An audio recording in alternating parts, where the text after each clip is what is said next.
Hey, Pretty Girl Club. Welcome back to the Femcel series. So this week I'm going to be working on all of the series that I have not been uploading lately. So that's the Decentering Men series. I'll have some child-free content coming soon. I do want to do a follow-up with the Bleacher woman.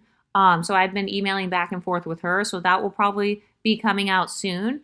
And then if there's anything else you guys want me to upload, just let me know in the comment section. But I wanted to talk about this whole femcell thing, kind of the psychology of a femcell, because you guys actually like when I talk about this. And I have noticed that femcells, even though there is kind of a stereotypical look of a femcell, I feel like a lot of people imagine kind of like this obese woman who she has bad hygiene and stuff. It's not always that. Sometimes the femcell type of woman, she could look totally normal, or she could actually have some form of pretty privilege, or, there's nothing quote unquote ugly about her. It's more so that she has that personality of feeling deprived when it comes to male attention. She feels like she's second best. Have you ever met a second best femcell? She's the woman who feels like she always gets chosen second. So she's the rebound girl. She's the one where, the guy comes to her in between relationships. She feels like she's never been picked for a relationship. These are the girls who say things like, oh, I can't get a guy to take me seriously. So if you want to find out if your friend is secretly kind of like this femcell, just listen to what she says when she starts talking about dating, because I've noticed this overwhelming pattern with any women I've been around. I always figure out they're a femcell because they will randomly start complaining about men. And it's pretty hilarious, because you would think that I, as a Decentering Men content creator, you would think that I'd be the one in real life complaining about men or saying that they're all dusty. But no, when I'm out and about in my real life, I don't really talk about men at all. I don't really talk about relationships. That's a very private thing, and it also triggers a lot of jealousy, I've noticed.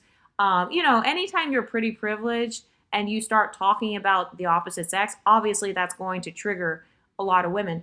But one thing that I've noticed, though, is there are some femcells where they look normal. There's nothing wrong with their appearance. It's more so their personality that is repelling them from getting whatever they're trying to get out of a man. So these are the women who complain. They'll be like, oh, a man has never bought me anything. Actually, I don't remember if I told you guys this story. Maybe I talked about it on the Patreon. Be sure to join the Patreon, by the way. That's where I tell more story times. That's where I do more of my custom content. But I remember one time I was talking to a woman who was actually what I call a married femcell.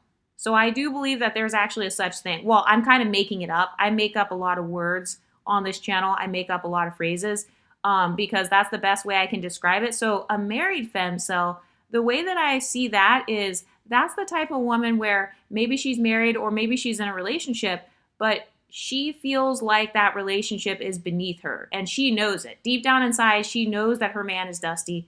She knows that she's settled, and she's dealing with trying to cope with that. So I don't remember if I told the story about one of my old friends. She's no longer my friend because she was just too crazy. I had to cut her off. So this friend, she did actually happen to be obese. She happened to be obese, and she also happened to be married, and her husband had several baby mamas. He happened to be an unambiguous black man, so he had several baby mamas. She also said that she paid the majority of the bills. And this is just, I didn't ask her about any of this. She just volunteered this information.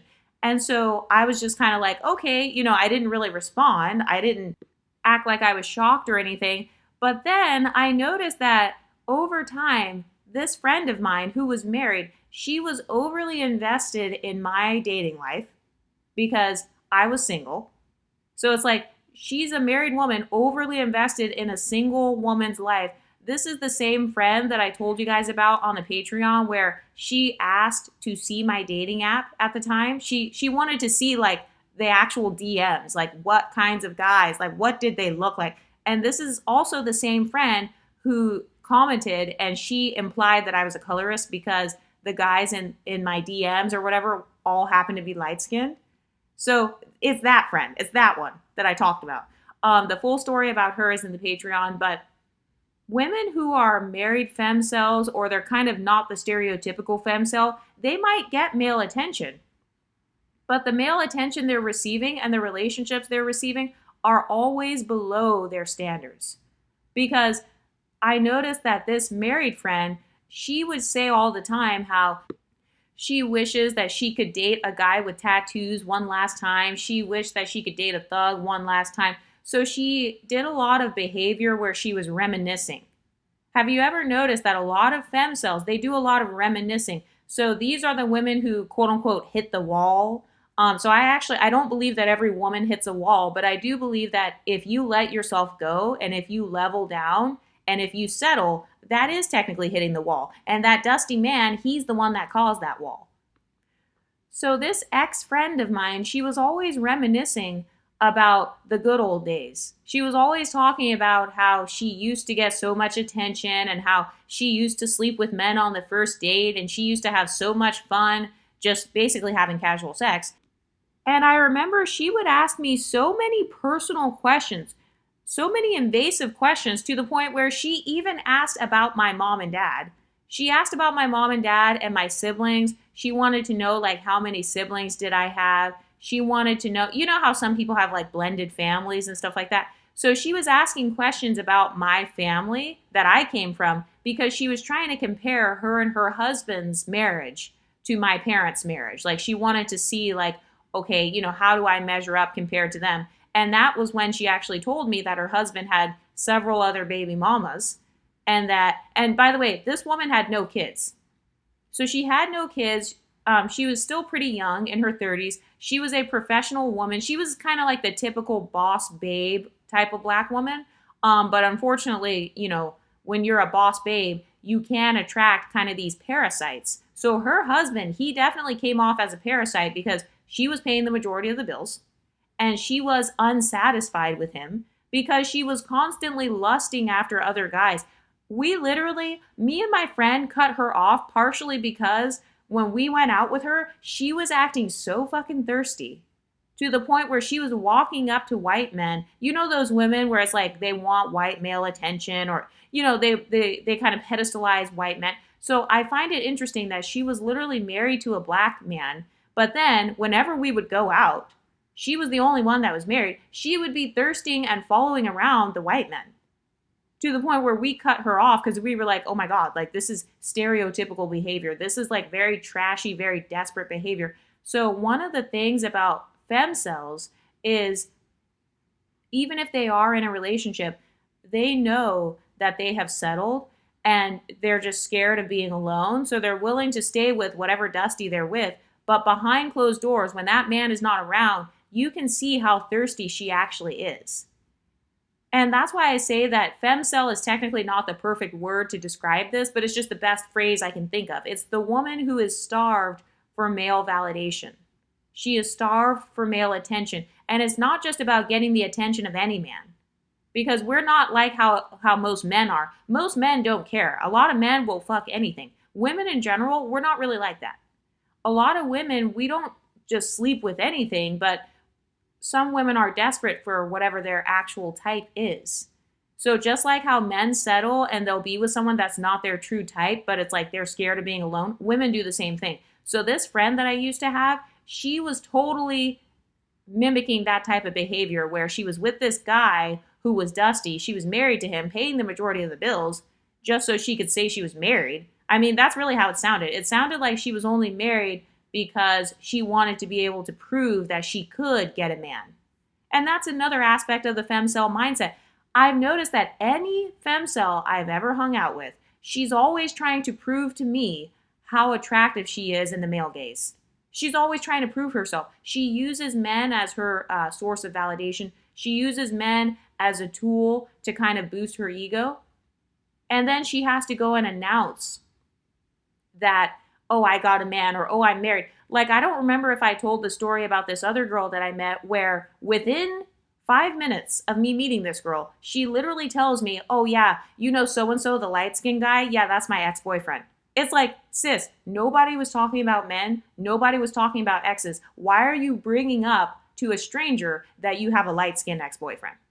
Why are you saying that? You're only saying that because I'm light skinned and you're hoping that I will somehow validate you or think it's cool that you dated a guy who has my same phenotype. So women with this femcell psychology, not only are they trying to get male validation, but they seek female validation by flaunting their man.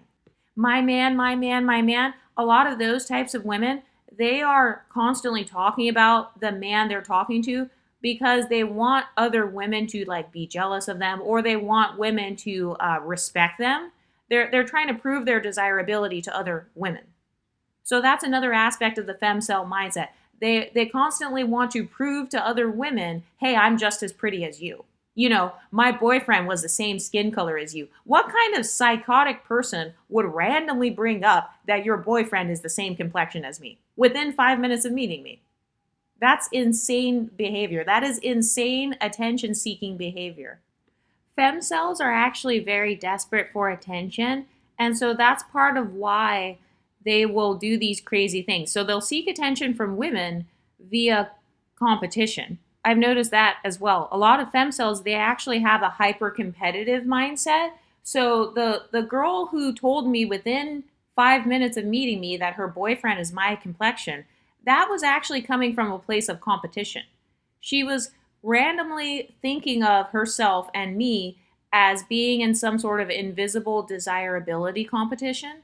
And so by her mentioning that her boyfriend has my phenotype, that was her basically saying that, you know, me and you are on the same level because I can attract your counterpart. You know, I basically have sexual access to your counterpart. So it's validation seeking behavior, but there's also kind of this competitive edge in there. There's like this vicious competitiveness that a lot of femcells have because a lot of them have felt like they had to fight in order to get attention. So that's why you see some femcells where they're extremely loud. And that actually leads me to my next experience that I had. So this one girl, she happened to be obese. And I'm not saying that everyone who's obese is automatically a femcell. That's actually not true. I've actually met some big women who are just, you know, they're normal. They have a normal life like anyone else and they get attention. But you can tell who's attention starved because I remember one time we were having dinner, like me, and it was a co-ed group. So there were men in the group, there were women in the group. And what happened was, so we all had a mutual friend. So it's this one gay guy. And this gay guy, he knows a lot of people in the city. So he invited all of us to come and hang out with him. And he had some other guy friends who were like not gay. And so a lot of the women who showed up thinking that it was going to be kind of a girly hangout or like, you know, kind of a feminine hangout, a lot of us showed up and we were kind of caught off guard. But the thing about when you have pretty privilege is you're never really caught off guard because if you already have pretty privilege, even if you have no makeup on, even if you think you look crusty, you still have that pretty privilege that you can fall back on. But women who have a femcell mindset and women who do not identify as having pretty privilege or women who are not treated as pretty, they don't have that. So this is why you'll hear a lot of femcells saying, oh, well, you know, so-and-so pretty girl, she has no personality. Well, of course she's saying that because she had to rely on her personality alone because she didn't have the beauty to capture attention. And I mean, it's not a good or a bad thing. One is not better than the other, but that's why a lot of women say that. But I've noticed that some women who have a femcell mindset, they will try to randomly dominate the conversation. They'll try to randomly get loud. They'll try to dominate the entire conversation, and it's to the point where they don't let anybody else talk. And they don't realize that that's rude. They don't realize that no one's going to invite them back out. So I remember one time I was with this co-ed group, and one of the girls was definitely a femcell, and she happened to be big. She literally fit that stereotype of the overweight, loud, obnoxious black woman, unfortunately, because that's how she chose to behave. So anytime somebody would speak, she would just take over the whole conversation. So one of the girls at the table, she was another pretty girl, and she's more of an introvert, so she's naturally more quiet. And I noticed that this femcell, she would not let any of the pretty girls talk. So like I couldn't get a word in, my other friend couldn't get a word in, and then anytime the men would speak at the table, she would randomly start an argument. She would randomly start an argument. So it's very similar to incel behavior. You know how those incel red pill guys, they want to start an argument with you because they want to get your attention. So even negative attention, that still turns them on. It still makes them excited because they're like, yes, I got her to look at me. I got the pretty girl to look at me. So this loud woman at the table, she was acting like that, where anytime the guy would say something, she would randomly start arguing. She brought up all of the typical things that you're not supposed to bring up when you're hanging out with new people. Anybody who has been in a classy environment knows that you don't randomly just bring up politics, race, religion. You don't bring up controversial topics within one day of meeting someone. So this girl, she randomly starts going in when it comes to politics. She starts going on and on about all of her opinions on super controversial stuff. And there was one guy at the table. There was one MLS guy who happened to be at the table. And he was just kind of like, oh, he wasn't agreeing. He wasn't co-signing her. And then she starts getting loud. And the guy, he actually got quiet because he didn't want to argue with anybody. But she started getting loud and she went on this whole entire rant about how, people are being anti-black and society and politics and the government is corrupt and everything. And I'm not discounting her. You're welcome to have an opinion. That's totally fine. But I've noticed that femcels lack social skills. And so they don't know how to read the room. They don't know that everybody was just there enjoying drinks. They weren't trying to argue back and forth about who you voted for. They weren't trying to talk about the state of the government. That's not why they came to the bar. We were all just trying to have fun. We were enjoying our night. But because she saw that, we're in a co-ed space, there are men at the table, it's almost as if she was just trying to get attention in any way she knew how. So one thing about femcel psychology is they will do these extreme behaviors, like social faux pas. They make a lot of social mistakes. They do a lot of cringy things. They have a lot of cringy behavior. So the women who are dancing on tables in an inappropriate setting, where it's not a twerking setting, but they make it into a twerking setting, or they become aggressive and argumentative just out of nowhere. And this is not based on race or anything. It could be anybody, but Number 3, the femcel women in my presence, they always end up exposing themselves because they will start tracking how much male attention I'm getting. So we will be at a festival or something, and they will start tracking how many guys are looking at me. One time I was hanging out with this girl, and she was actually pretty. There was nothing wrong with her physically. She just wasn't good at styling. She wasn't good at styling her wigs or her lashes and her makeup and all that. She struggled really bad with acne. And I think that the makeup was making it worse. But she never wanted to show her face without the makeup. So anyway, she was one of those girls. But I thought she was really cool. So I remember one time we went to a concert. It was one of those big outdoor concerts where they have thousands upon thousands of people. And I was just wearing a basic little black dress with some flat shoes on because we were outside. And she was all dressed up. She had her wig done. She had her makeup. She had the lashes on and stuff. And I remember she commented oh, you're getting hella guys looking at you. There are hella guys. And I was thinking to myself, what? I was not even paying attention to men. That's not why I came to the concert. I came to the concert so I could get food and enjoy the show. But women who are femcels, they're actually very male-centered, and they will track how many men are looking at you. They will track how many men are talking to you. It's almost like they're comparing themselves to you. Because again, they have this competitive spirit. So you are their competition because you are their standard of beauty. And it actually happened again not too long ago where me and a couple other girls, we went to this, it was kind of like a festival thing. We went to this little festival. And one of the girls who happened to be unambiguous, she commented on how many guys were coming up to her friend. She was like, oh, so-and-so, she's getting a lot of guys coming up to her. She just keeps pulling all these guys. And nobody was talking about guys. Nobody was talking about dating anybody.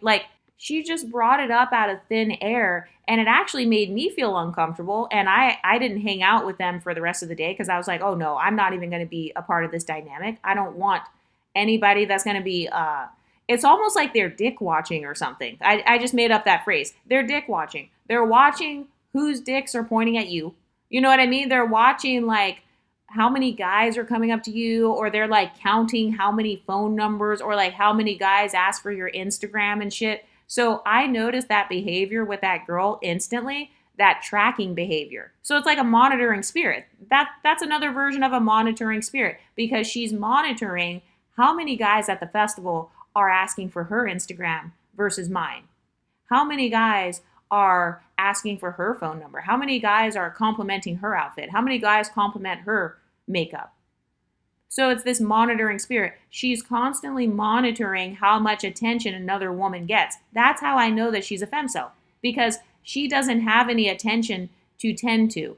Because when you get attention, you have to manage that attention. So she's not managing any attention because, she's not on a pedestal for anything. She doesn't have any privileges according to her own, talking points or whatever. So she's constantly monitoring. She's being a monitoring spirit to whatever woman she feels has more pretty privilege than her. So that's why you'll have those friends who are randomly clocking how many guys hit on you at the church, or how many guys at work come up to your cubicle and not hers, or how many guys are in your DMs. They'll be literally counting. This is another thing I've noticed too about femcels. They will keep track of how many likes and messages and DMs they get, like on dating apps and stuff. They'll be like, oh, I got 25 messages, or I got 25 swipes or whatever. I don't even, when it comes to dating apps, I barely even know how to work a dating app, let alone counting how many exact people are in my DMs. First of all, the majority of the people on the apps are extremely dusty and predators and narcissists and are most likely married. So it's like, why would I waste my time and my energy counting out how many exact men are messaging me and then try to compare that to someone else? So again, it's that monitoring spirit. She's tracking everything. She's kind of basing her own desirability on a numbers game. So this is why you'll hear a lot of femcels talk about Instagram likes, or, like social media likes and views and stuff, because every view, that's a form of validation. So she's viewing validation as currency, which is actually not a bad thing, because it is true that validation is a source of currency, but it's almost like she's pocket watching your social currency. You know how they pocket watch when it comes to like finances? People will watch how much money you're making. Okay, she's pocket watching your social currency. She's tracking how many likes do you get? How many mentions do you get? How many tags do you get? How many DMs do you get on the dating app? How many guys swiped on you? And, what do the guys look like in your account? Like what types of guys are showing up in your dating algorithm? I didn't even know that dating apps had a different algorithm for different people. I didn't even know that was a thing. I still don't know if that's even a thing, or if that's something that people are making up. But either way, that's more of a femcell mindset, because it's almost like this version of scarcity. So they feel like male attention is scarce, because in her life, she didn't get a lot of male attention, or she didn't get a lot of like pedestalization. She didn't get a lot of princess treatment. And so she views the princess treatment as something that's very rare, and it's only reserved for a certain class of women. And she doesn't feel like she is a part of that class. So that's why she's tracking you. It's because you are the chosen one in her eyes. So she wants to compare, like, okay, how many likes did you get? Are you on any dating apps at all? Some women view it as a form of status to not be on any dating apps. So I've also heard some femcels make a talking point where it's like, oh, well, you must not be that pretty because you're on a dating app. And other girls who are like the prettiest, they don't have to go on apps at all. So it's very similar to the red pill talking points, where it's like, only the low quality women are on apps. And then like there's this hierarchy to where if you're getting approached in real life, that means that you are a top tier beauty. So this is why if you go out with a femcel, she's counting how many men walk up to you at the bar, because nobody walks up to her at the bar. She feels like, in her case, she has to go on a dating app to even get a hello from a man. She has to go on a dating app to even get any attention at all. That's how she feels. She has hierarchy thinking when it comes to dating, when it comes to apps versus not being on the app versus, going to the bar, getting a free drink. So they have this hierarchy mindset. And that's why some of them will even ask you, about money. They'll start asking you, has a man ever paid your bills? Or, what kind of gift did your man get you for Valentine's Day? I actually talked in the Patreon about how Valentine's Day actually exposed some women in my life, because I'm like, why are you randomly asking me for details about what happened on Valentine's Day when I told you guys I'm decentering men? I'm not doing anything on Valentine's Day.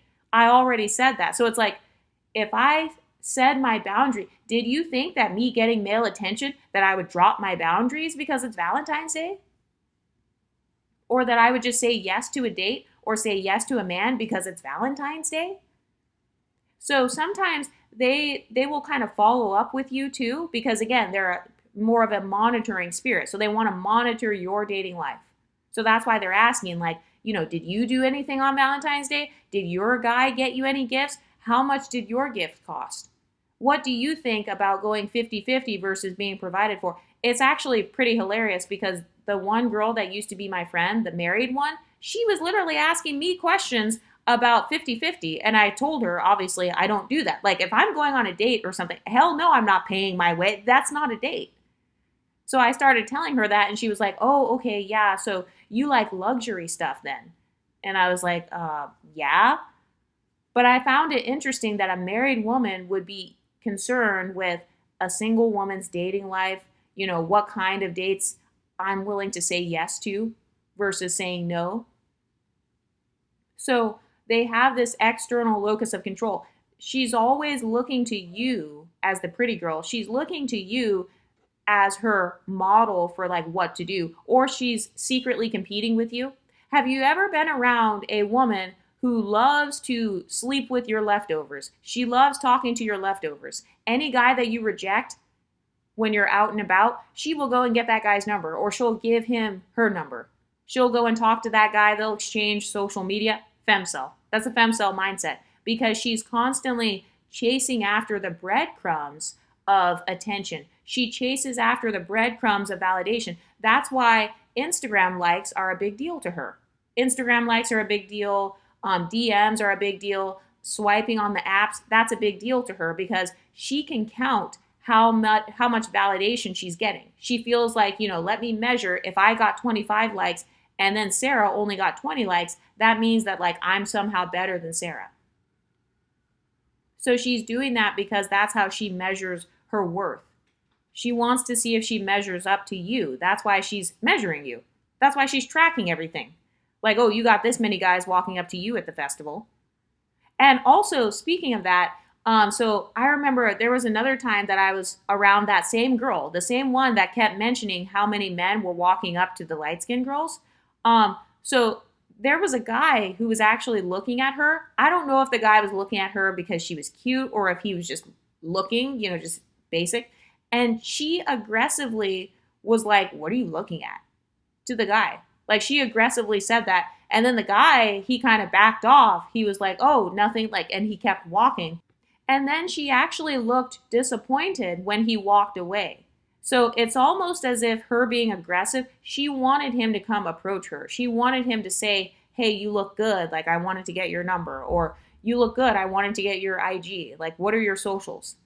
So it's almost as if she was angry. She was using her anger to get this man's attention, and she was hoping that he would respond.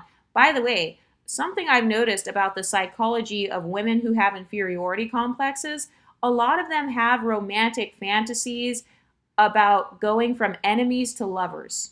So if you've ever read romance novels, you'll know that there is a subsection of romance called enemies to lovers. So you start off at war with that man. You start off in dysfunction with that man, and then later on you guys solve it and you both realize how great the other person is, and you go from enemies to lovers. A lot of women in the Black community have had a tendency to do this, and we see this even today when it comes to the gender war. You'll see Black women hating on Black men. You'll see Black men hating on Black women, and then in real life they actually like each other, and like they secretly like the other one, and so they're trying to get that person's attention. So they're kind of infatuated with that enemies to lovers romantic archetype. This is also why you'll see a lot of Black men. They'll be like, hey, big head, or like, oh, you got a big forehead, or you're a 6 out of 10. So he starts off negging and kind of humbling you because that's the first part of that romantic archetype, is being enemies. So he's starting off as your enemy and later on wants to become your lover. So I've noticed a lot of femcell women that I've been around, they will do that same type of thing where if there's a man at the table, or if we're playing poker or something like that, we're playing a card game, she will start berating that man that she has a crush on. She'll start berating him. She'll start picking on him. She'll start calling him out like, you're not following the rules, or like, you suck at this game. It's because she's trying to do that thing where you go from enemies to lovers. I actually consider that to be a dysfunctional type of relationship. But believe it or not, some people actually feel like that's normal. They think it's normal to start off as enemies and then later on you fall in love and all that. So they think that's totally normal. They think that dysfunction is normal. So they've normalized dysfunction. A lot of women with this femcell mindset, they don't care if their relationship is dysfunctional as long as they get a man. As long as they can get a man. So that's why I always say that a femcell is really just a pick-me who never got picked. Because her psychology is the same as a pick-me, but she just wasn't pretty enough or didn't have enough social skills or whatever to get picked. And so that's why she has this resentment. That's also why she's going to be comparing herself to you, the pretty privileged one. So femcells, they could be women who don't have pretty privilege, or they could be women who are pretty, but they have no social skills, or maybe they're just bad at styling themselves. So it's like their beauty enhancements actually take away from their beauty. Anyone who struggles with the femcell mindset is a woman who struggles with comparison. She's constantly comparing the level of male validation she gets to yours. She's comparing, how much compliments do I get? How many compliments did she get? And some of them actually will not ask you questions about your dating life. Like some of them will purposely not ask you any questions about dating or about like your pretty privilege, because they know that it's going to trigger their own jealousy. So some femcells know that they are femcells. Some male-centered women know that they are pick-me's who didn't get picked. So that's why they're never following up with you. They're never asking you questions. Maybe they ask every other girl at the table, like, hey, what's your type? Or what kind of date did you go on? Or like, how's it going for you? But then when it comes to the pretty girl at the table, they know better. They know better than to ask the pretty girl any questions, because they know that once the pretty girl starts talking about her experiences, they won't be able to relate. So femcells have a hard time being relatable and really being friends with women who are very pretty privileged, because they're going to get triggered. Like, have you ever been around a friend where maybe you're getting compliments and she's not, and so then suddenly she wants to leave, she's in a bad mood, she starts putting you down, she starts negging you? Femcell. Something else they will do is they will actually try to cockblock you. So even if you're not interested in a guy, even if you have no like you're decentered from men, or like you have no intentions of dating, they will purposely try to make sure that you can't sit next to a certain guy. Like I remember one time I went to the movies with my friends and there were some guys there. I didn't know that there were going to be any guys in the group. And one of the guys, I guess he was looking at me or something. And so my friend, she specifically wanted to sit in between me and him at the movies. Like she actually asked me if I could get up and move over. And I didn't realize until later on, it was because I found out that the guy there, he wanted to sit next to me. So she asked me to move over so she could sit next to him instead of me. So that's actually a form of kind of like this cock blocking behavior. So these are the women where, let's say there's a guy in the friend group, she will go out of her way to not introduce you to that guy, or, you know what I mean? Like she'll try to kind of hide her male friends from you, because she knows that you're going to get a lot of male attention since you have pretty privilege. Even if you are not interested in the guys, even if the guy is dusty. I told you guys about how I got uninvited from a Bible study before because there were some women there that basically had this femcell mindset. And that's another thing too. Have you ever noticed a lot of femcells in the church? They don't want any pretty, sexy women to come to church, obviously, because they know that you're going to get male attention. That's why they try to scare you off, or they try to like be extra mean to you, because they are femcells. They don't get male attention because they look horrible. They look like belugas. They look like old church aunties. So if you come in, you have a beautiful body, a beautiful shape, you look good, obviously they're going to have a problem with you being there. So it's a form of cock blocking. They don't want you to talk to any of the men there, or they will try to sabotage you socializing, even if you don't like any of the guys. But what do you ladies think? Have you ever been around a femcel? Let me know what you think in the comment section, and I'll talk to you next time. Stay pretty, ladies.